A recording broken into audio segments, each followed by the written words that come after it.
Number 2, regular medical checkup. మీరు అనుకోవచ్చు medical checkup అనేది ఒక స్కామ్, ఏమీ లేకపోయినా ఏదో ఒకటి ఉందంటూ మభ్యపెడుతూ ఉంటారు అని మీకు అనిపించవచ్చు. కానీ ఒక డాక్టర్గా 26 ఏళ్ల అనుభవంతో నేను చెప్పేది ఏమిటంటే, మన శరీరం ఒక వ్యాధి వల్ల 70 నుండి 80% డ్యామేజ్ అయిన తర్వాత మాత్రమే రియాక్ట్ అవుతుంది. సింపుల్గా చెప్పాలంటే, మీకు ఒక వ్యాధి బయటపడింది అంటే అది ఆల్రెడీ 3rd లేదా 4th స్టేజ్లో ఉందని అర్థం. ఉదాహరణకి ఎవరికైనా సడన్గా 3rd లేదా 4th స్టేజ్ క్యాన్సర్ ఉందని బయటపడితే అది అప్పుడే అటాక్ అయిందని కాదు. కొన్నిసార్లు మన శరీరం ఇచ్చే సంకేతాలని మనము ఇగ్నోర్ చేయడం వల్ల అది ఆ స్టేజ్కి చేరుతుంది. కాబట్టి మీ హెల్త్ పట్ల కొంచెం నాలెడ్జ్ కలిగి ఉండండి. నాలెడ్జ్ కలిగి ఉండడం వల్ల మీరు ఎలాంటి మెడికల్ మాఫియాలో చిక్కుకోరు.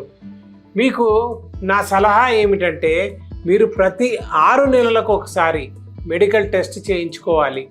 మరియు కనీసం హెచ్బివి మరియు సిబిసి అంటే కంప్లీట్ బ్లడ్ కౌంట్ మరియు లిపిడ్ ప్రొఫైల్ చేయించుకోవాలి.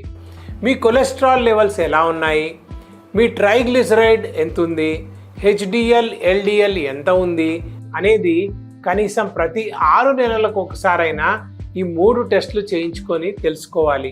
కాబట్టి మీ శరీరంలో ఏదైనా సమస్య ఉంటే మీరు మొదటి దశలోనే తెలుసుకుంటారు. ఎందుకంటే మొదటి దశలోనే తెలుసుకుంటే ఫుడ్ హ్యాబిట్స్ మరియు మీ లైఫ్ స్టైల్ని మార్చుకోవడం ద్వారా మీరు పూర్తిగా నయం అవుతారు. కానీ దురదృష్టవశాత్తు మన దేశంలో చాలామంది టెస్టులు చేయించుకోవడానికి భయపడతారు. ఎందుకంటే మన దేశంలో మిడిల్ క్లాస్ మరియు లోవర్ మిడిల్ క్లాస్కి చెందిన వారే ఎక్కువ. ఇలాంటి వారికి టెస్టులు చేయించుకోవడం అనేది ఆర్థిక భారంగా కూడా మారుతుంది. అలాగే కొంతమంది ఏదైనా పెద్ద జబ్బు బయటపడుతుందేమో అనే భయంతో కూడా టెస్ట్ చేయించుకోవడం మానేస్తారు. ముఖ్యంగా డాక్టర్ల మీద నమ్మకం లేకపోవడం. కొంతమంది డాక్టర్లు చిన్న జబ్బుకు కూడా పెద్దగా భయపెట్టి సర్జరీలు సూచిస్తారని చాలామంది అనుకుంటూ ఉంటారు. అందులో వాస్తవం కూడా లేకపోలేదు.